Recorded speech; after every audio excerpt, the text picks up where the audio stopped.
El tema de hoy para ir a visitar los templos. Vamos a hablar un poquito sobre lo que son las enfermedades del pericardio.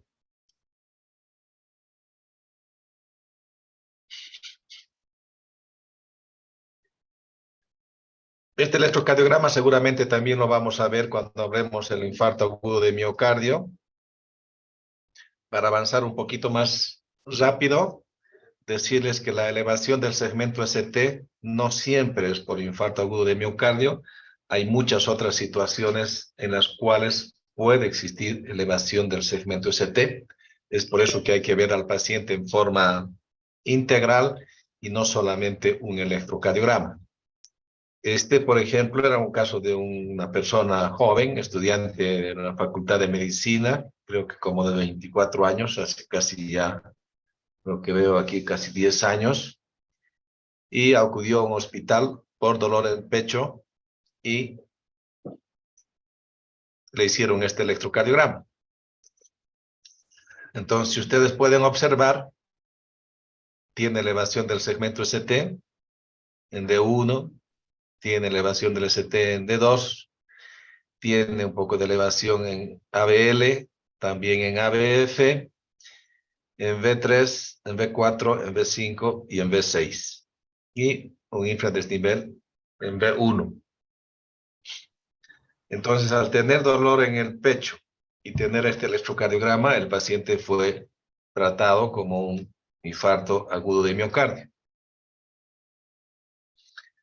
cuando en realidad estaba cursando con una pericarditis aguda. Más o menos hay algunos datos que nos pueden orientar hacia una pericarditis o a un infarto agudo de miocardio. Y van a ver ustedes ahorita más o menos las diferencias. Primero, el número de derivaciones comprometidas y si configuran o no un territorio vascular. Si ustedes ven acá, D1, D2, ABF, ABL sería inferior lateral. Por otra parte, B3 a B6 prácticamente sería anterior. Entonces, no hay un territorio vascular definido. Son alteraciones más difusas del segmento ST, casi en todas las derivaciones, excepto en ABR y en D3, que no se la ve muy bien. Si ustedes ven la forma de la elevación del segmento ST, tiene concavidad superior en todas las derivaciones. No hay imágenes en espejo. Ya han debido ver en las clases teóricas. Vamos a ver también la próxima semana cuando hablemos de infarto. En el infarto agudo hay imágenes en espejo, que quiere decir, por ejemplo, en un infarto anterior donde tengo elevación del segmento ST, a veces en la cara inferior puedo tener infradesnivel del segmento ST. Cuando existen estas imágenes en espejo, cuando es convexidad superior, no como en este caso, concavidad superior, y está limitado a un territorio específico, pero por lo menos 2 o más derivaciones, pues nos apuntan más a un infarto agudo de miocardio. En cambio, estas alteraciones más difusas, elevación con cavidad superior y sin imágenes claras de un infarto, pues nos apuntan más hacia una pericarditis. En el contexto clínico, obviamente era una persona, además, joven, con poca probabilidad de que tenga infarto, aunque no podríamos excluir en un 100%. En cambio, este electrocardiograma es más típico de un infarto. Fíjense ustedes la elevación del segmento ST, es convexidad superior, es como una joroba. En este caso están las derivaciones D2, D3, ABF, que es el territorio inferior, entonces sí configura un territorio vascular. Tiene imágenes en espejo en D1 y en ABL, infradesnivel del segmento ST. Entonces acá decimos categóricamente que se trata de una elevación del segmento ST que es compatible con un infarto de la cara inferior. Versus nuevamente este electrocardiograma que tiene elevación del segmento ST, pero no es un infarto. Vamos a ver también otras patologías como los bloqueos de rama, sobre todo el bloqueo de rama izquierda, que también tiene elevación del segmento ST, pero es un componente más del bloqueo y no es por un infarto. Esos algunos aspectos importantes para diferenciar las alteraciones del segmento ST de una pericarditis versus un infarto agudo de miocardio. Se han visto algunos casos de pericarditis, ustedes han escuchado con las vacunas contra el COVID. En una radiografía de tórax, fíjense ustedes, una silueta cardíaca muy aumentada y con la imagen típica que llaman copa de champán invertida. Sin redistribución vascular, es decir, no hay datos de insuficiencia cardíaca izquierda, no hay datos de congestión pulmonar, pero sí una tremenda cardiomegalia y es de tipo global.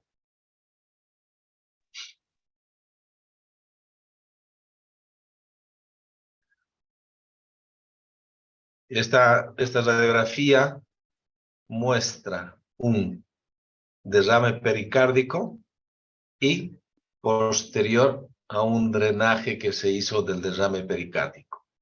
El corazón prácticamente recupera su tamaño normal y el paciente mejora rápidamente cuando está taponado. Antiguamente las pericarditis en las radiografías además se podían ver estas calcificaciones. Antes muchas enfermedades se diagnosticaban mucho más tardíamente.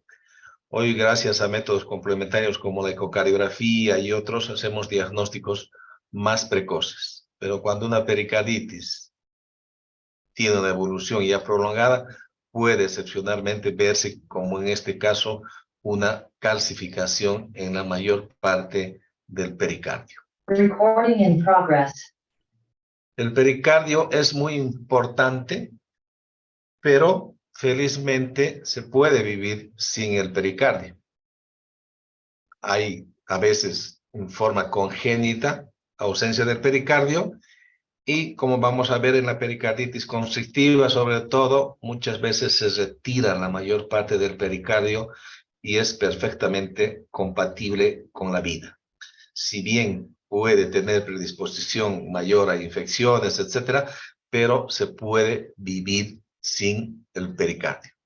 Estas son las principales funciones que tiene el pericardio, pero nuevamente les digo de que podemos vivir sin el pericardio.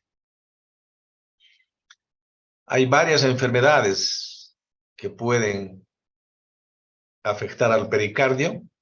La más común seguramente será la pericarditis, que puede ser aguda, subaguda, crónica y muchas veces es recurrente y se tiene que tratar muchas veces inclusive con una pericardiectomía, como vamos a ver si es que no responde a algunos tratamientos antiinflamatorios, corticoides, colchicina, etc.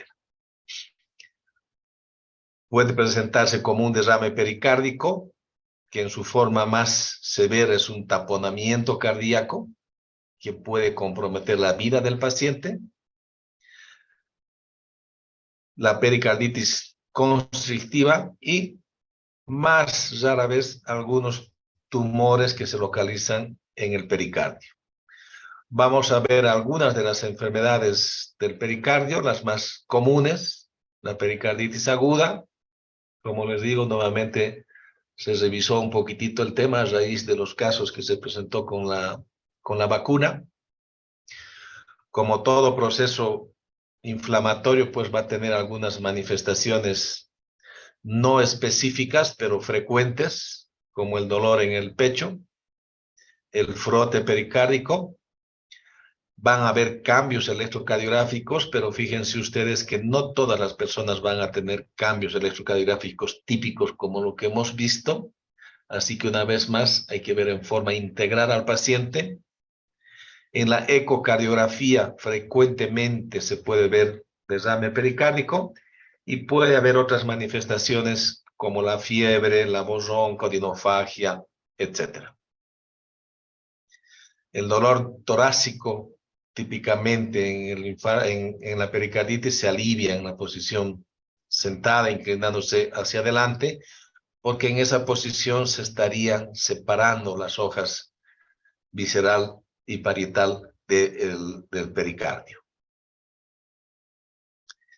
La etiología es múltiple. En la mayor parte de los casos se cree que es viral, aunque habitualmente no se hacen estudios para ver y confirmar que sea de tipo viral, pero aparentemente es la etiología más frecuente de una pericarditis aguda. Otros gérmenes también pueden producir pericarditis, puede ser de tipo bacteriana, algunos hongos e inclusive parásitos. También existe pericarditis que no sea de tipo infecciosa en procesos, por ejemplo, autoinmunitarios como el lupus. Puede ser una estructura comprometida por el proceso inflamatorio que se presenta en el lupus, a veces secundario a procesos neoplásicos que son vecinos al pericardio. En algunas enfermedades metabólicas puede ser traumática y algunos medicamentos también pueden producir una pericarditis aguda. Los cambios electrocardiográficos ya los hemos visto con la imagen que les mostré: elevación del segmento ST de forma difusa, con cavidad superior.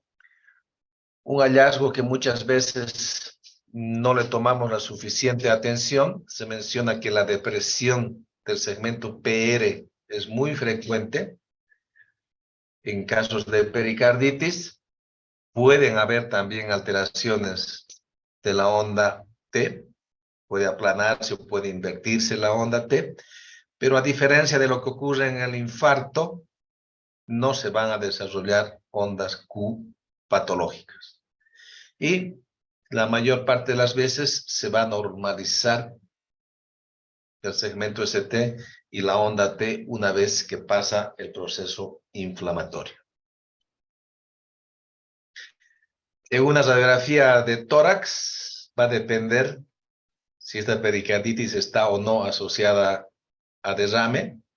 Es muy frecuente tener asociado un derrame pleural izquierdo, y una radiografía también nos puede determinar o conocer la causa que estaría provocando la pericarditis. Entonces, todo paciente con sospecha de pericarditis, además del electrocardiograma, tenemos que hacer una ecocardiografía, una radiografía de tórax inicialmente.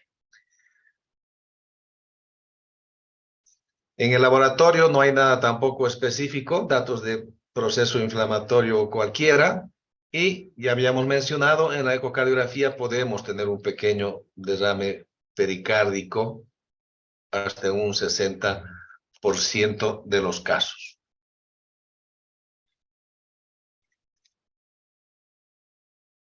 No se drena todos los pacientes que tienen un derrame pericárdico y tienen datos de pericarditis aguda, porque habitualmente tienen una evolución benigna con algunos medicamentos.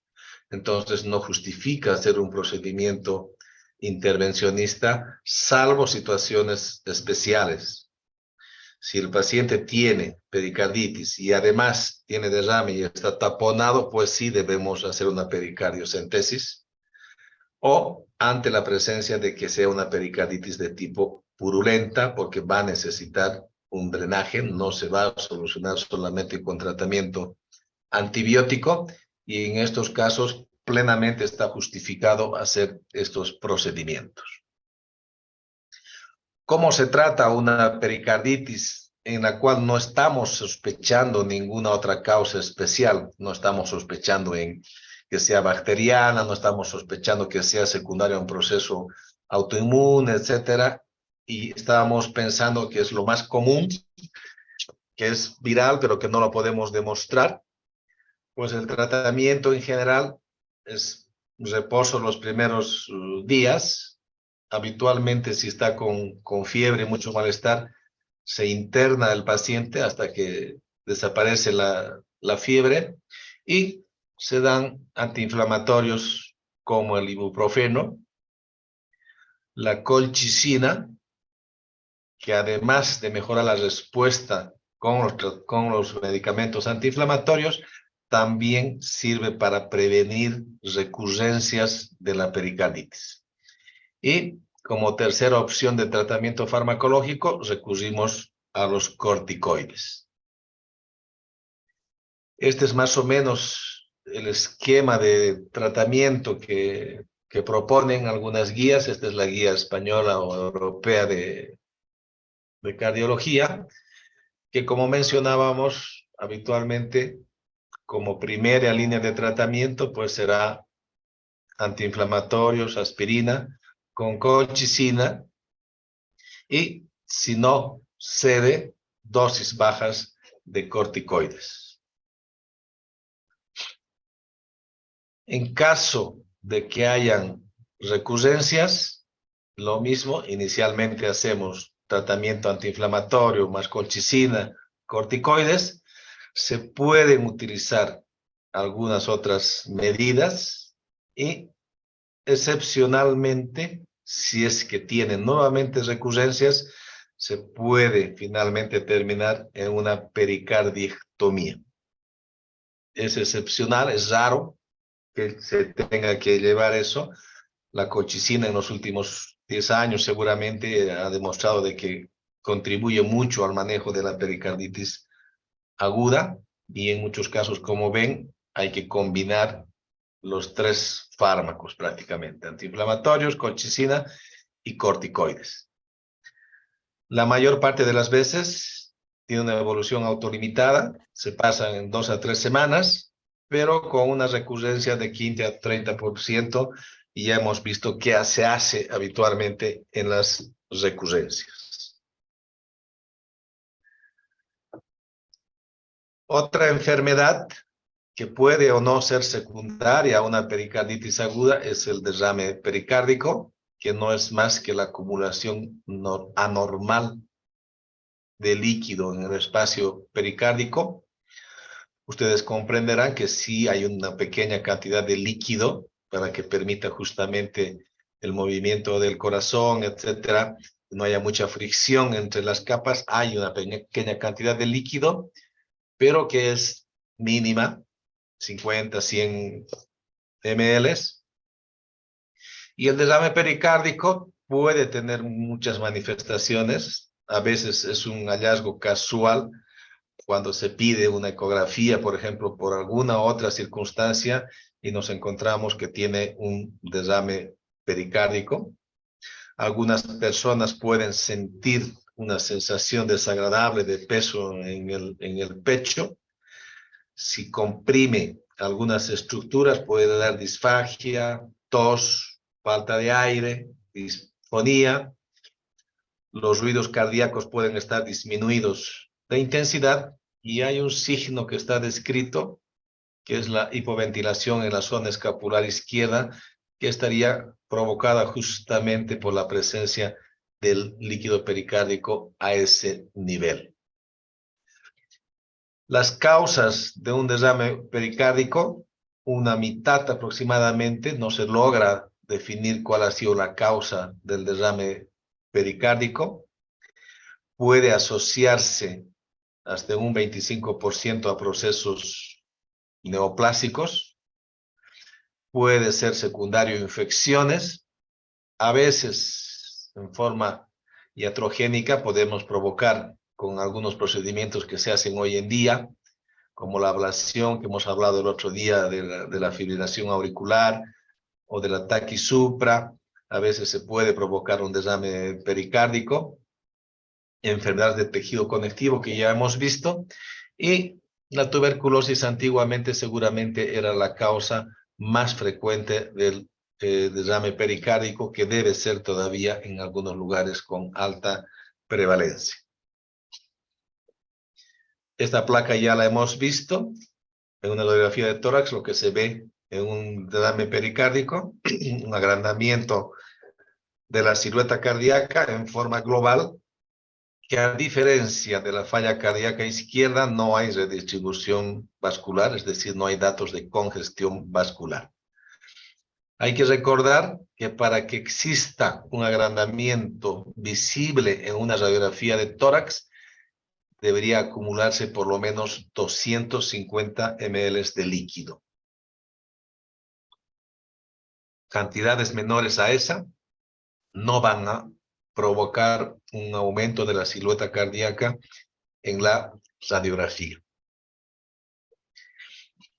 El electrocardiograma, dependiendo lo mismo de la cantidad de líquido que se presente, depende de la contextura del paciente, si es gordo o no es gordo, si es fumador o no es fumador, podemos tener diferentes manifestaciones en el electrocardiograma. Lo clásico son estos complejos de bajo voltaje, complejos QRS pequeños. Hay que verificar siempre el estándar, que sean 10 milímetros, y ustedes ven que prácticamente en todas las derivaciones los complejos QRS son pequeños. Se habla de complejos QRS pequeños cuando sumadas 3 derivaciones llegan a menos de 15 milímetros.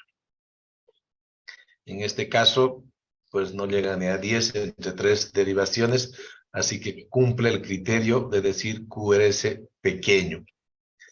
Pero también puede el electrocardiograma ser completamente normal. Otra vez más, recurrimos a la ecocardiografía,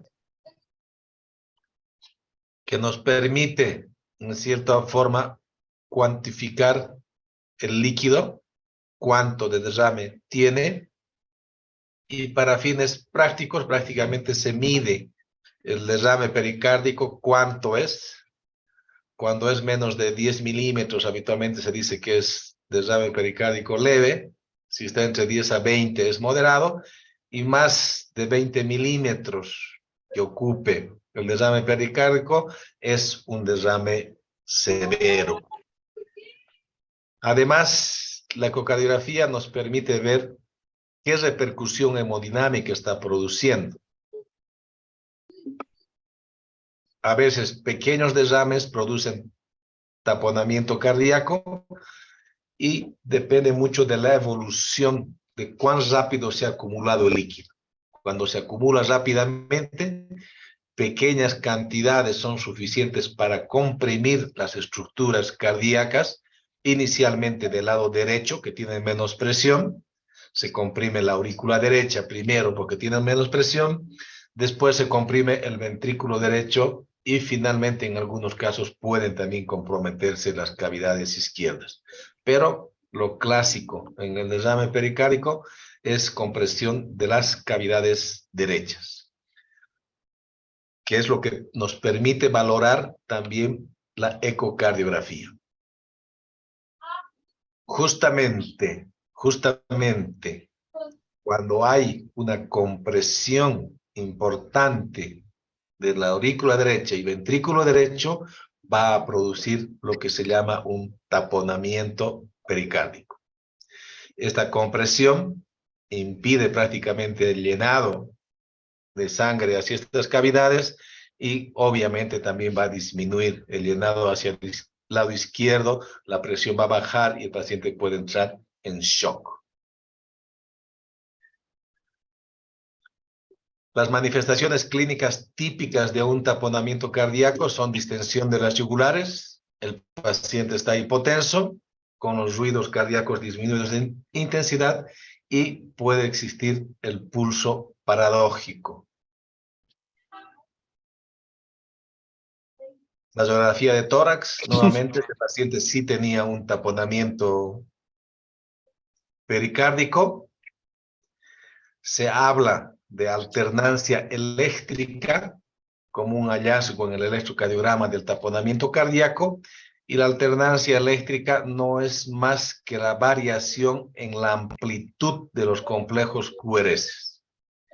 Si los complejos QRS en la misma derivación varían más de 1 milímetro de amplitud, se dice que es una alternancia eléctrica y es compatible con un taponamiento pericárdico.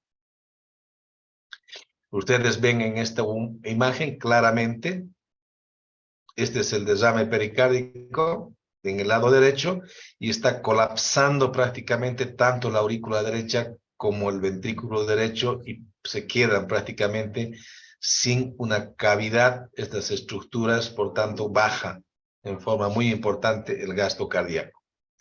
El taponamiento pericárdico es una urgencia, hay que drenar ese líquido y lo que se hace es una pericardiocentesis, ya sea en forma percutánea o en forma quirúrgica.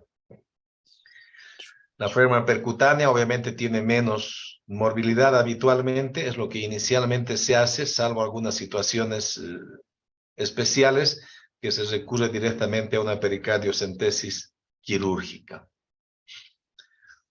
Este es un caso, por ejemplo, realizado hace ya muchos años en el Hospital Viedma.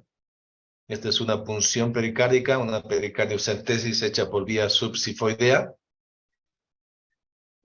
Se hace con anestesia local y vean ustedes la cantidad de líquido que se ha sacado del pericardio. Obviamente mandamos a analizar, si no tiene una etiología clara, mandamos a analizar para todas las posibles causas de derrame pericárdico. Estas imágenes ya las vieron, cómo disminuye la silueta cardíaca luego del drenaje. Y finalmente, vamos a ver otra manifestación de la pericarditis, de la enfermedad pericárdica, que es la pericarditis constrictiva. Hace un par de meses o un poquito más se operó justamente en la clínica una paciente con pericarditis constrictiva, que también requiere cierto grado de sospecha clínica para pedir muchas veces al ecografista que tenga cuidado en la evaluación de algunos datos de pericarditis constrictiva. Esta señora que se operó vino de otro centro médico con una ecografía donde no había el diagnóstico de pericarditis constrictiva, pero sí tenía datos clínicos de falla cardíaca derecha, etcétera, y la función ventricular estaba normal en esa ecocardiografía. Tenía algunas alteraciones en el electrocardiograma. Hicimos otra ecocardiografía con la orden expresa de que busque datos de pericarditis constrictiva y evidentemente tenía pericarditis constrictiva y se hizo una pericardiectomía. ¿Qué es lo que pasa en la pericarditis constrictiva? Por la fibrosis y el engrosamiento del pericardio, pues no se va a distender ya el corazón, está restringiendo justamente esto, lo cual obviamente va a limitar el llenado de las cavidades. Ustedes saben que normalmente el corazón tiene una fase donde se va a distender para recibir la sangre y posteriormente se va a contraer. Entonces, si no hay una distensión normal porque está limitando el pericardio, pues claramente va a disminuir el gasto cardíaco. Inicialmente, como les decía, compromete el lado izquierdo, pero pronto va a comprometer todas las cavidades, porque es una coraza prácticamente que rodea al corazón y le impide distenderse. La tuberculosis en nuestro medio, por lo menos, aparentemente es la causa más frecuente, pero puede ser también secundario a varios episodios de pericarditis de tipo viral. En personas que reciben irradiación en el tórax puede verse esto. ¡Qué imbécil soy! Más excepcionalmente, en caso de tumores, puede dar la pericarditis constrictiva. ¿Cómo se manifiesta? Inicialmente con manifestaciones de falla cardíaca derecha, Pero como también en este caso compromete el lado izquierdo del corazón, pueden haber datos de falla cardíaca izquierda, como la ortopnea y la disnea paroxística nocturna. ¿Qué tenemos en el laboratorio? Pues tampoco nada clásico, nada que nos pueda decir esta es una pericarditis constrictiva. Se describen elevaciones de bilirrubinas, transaminasas, pero básicamente eso es por congestión hepática. En el electrocardiograma, complejos QRS de bajo voltaje, alteraciones difusas del segmento ST y pueden degenerar en fibrilación auricular. Esta señora que les comento, básicamente lo que tenía era esto, alteración del segmento ST, pero nada claro, pero sí con datos de falla cardíaca y con una fracción de eyección completamente normal, sin otra enfermedad que justifique su cuadro, y terminó siendo una pericarditis constrictiva. Esta placa también ya la vieron, una pericarditis de larga evolución, donde prácticamente ha sufrido un proceso de calcificación. Ver esto hoy en día debe ser excepcional, quizás en algunos otros lugares, pero acá ya no se ve porque habitualmente ya se puede hacer un diagnóstico más precoz. A diferencia, una vez más, de cuando solamente hay un taponamiento o un derrame importante, puede verse en estos casos datos de congestión pulmonar, porque también las cavidades izquierdas están siendo afectadas en la pericarditis constrictiva. En la ecocardiografía, el pericardio está grueso. Hay otros métodos también para ver el grosor del pericardio, como la tomografía. Nosotros, por seguridad, como en esta paciente venía con una ecografía donde no daba datos de pericarditis constrictiva y nosotros le hicimos una ecografía y nos dice que sí hay pericarditis constrictiva, y al tener que someterse a una cirugía relativamente grande como es una pericardiectomía, le hicimos además una tomografía para tener mayor certeza de cómo estaba el pericardio, y realmente estaba engrosado y con algunas pequeñas calcificaciones. Todo esto podemos ver en la ecocardiografía, nos permite, cuando es realizada con cuidado, confirmar prácticamente no solamente desde el punto de vista de imagen, sino también de funcionamiento del corazón con datos de constricción. La tomografía es más sensible, tiene mayor sensibilidad que una ecografía para ver el tamaño, el grosor del pericardio, y en estos casos vemos además pequeñas calcificaciones a nivel del pericardio, además de que el pericardio está engrosado.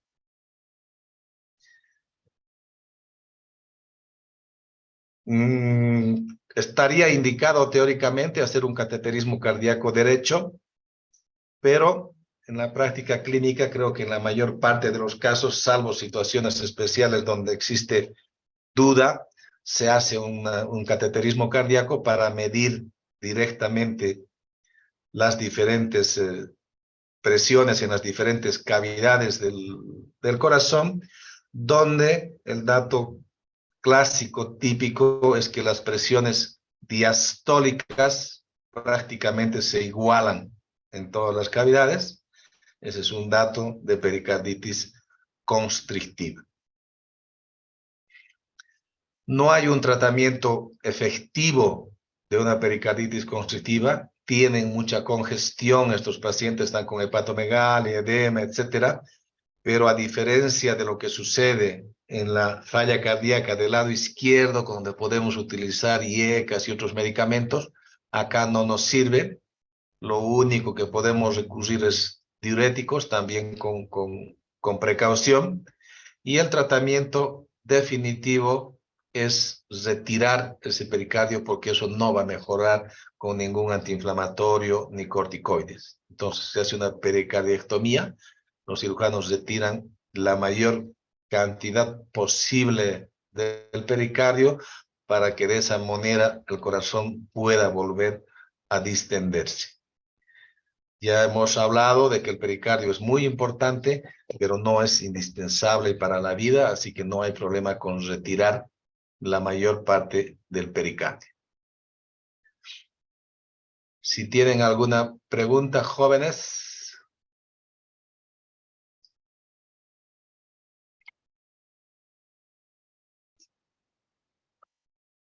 Si no hay más preguntas, vámonos a hacer el Jueves Santo. La próxima semana, lunes, martes y miércoles, vamos a ver cardiopatía isquémica. Les voy a pasar en el fin de semana, mañana seguramente a sus representantes las diapositivas para que lo están viendo. Así podemos avanzar mejor y ojalá que para el año cambiemos el sistema de las clases teóricas, les pasemos las diapos o las grabaciones y las reuniones que sean para preguntas y respuestas y no para que nosotros hagamos la exposición. Creo que ustedes aprovecharían mejor de esa forma. Bueno, voy a proponer en el departamento que en cardiología por lo menos hagamos de esa forma, a ver si lo podemos lograr. Si no hay preguntas, entonces nos vemos el día lunes a las 7.